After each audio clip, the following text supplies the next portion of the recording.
എറണാകുളത്ത് പോലീസിനെ ആക്രമിച്ചെന്ന കേസിൽ സഹോദരങ്ങൾ പിടി. പാലക്കാട് മണ്ണാർക്കാട് സ്വദേശികളായ ജിൻഡോയും പ്രിൻസുമാണ് നോർത്ത് പോലീസിന്റെ പിടിയിലായത്. ജിൻഡോ റൗഡ് ലിസ്റ്റിലുള്ളയാളാണെന്ന് പോലീസ് പറഞ്ഞു.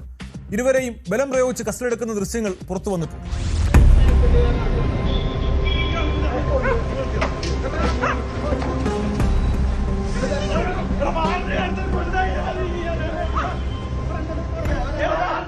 സഹോദരങ്ങളായ ജിൻഡോയെയും പ്രിൻസിനെയും നോർത്ത് പാലത്തിന് സമീപം സംശയാസ്പദമായി കണ്ടത് ചോദ്യം ചെയ്തപ്പോഴായിരുന്നു പോലീസിന് നേരെ ആക്രമണമുണ്ടായത്. രണ്ടുപേരും തർക്കത്തിലേർപ്പെടുന്നത് കണ്ടാണ് പോലീസ് ഇരുവരെയും ചോദ്യം ചെയ്തത്. നോർത്ത് പാലത്തിന് സമീപത്തുള്ള ഈ പ്രദേശം സാമൂഹ്യവിരുദ്ധരുടെയും ലഹരി സംഘങ്ങളുടെയും കേന്ദ്രമാണ്. അതുകൊണ്ട് തന്നെ പ്രദേശത്ത് പരിശോധന ശക്തമാണ്. ഇരുവരുടെയും ID കാർഡ് ചോദിച്ചതോടെയാണ് പ്രതികൾ പ്രകോപിതരായത്.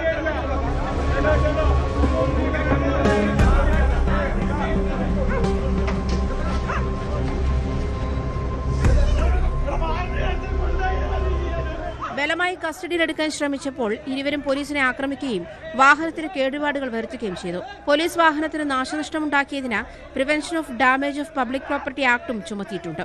ജിൻഡോയ്ക്കെതിരെ 6 കേസുകളുണ്ടെന്നും റൌഡി ലിസ്റ്റിൽ ഉൾപ്പെട്ടയാളെന്നും പോലീസ് വ്യക്തമാക്കി. പ്രതികളെ കോടതിയിൽ ഹാജരാക്കി.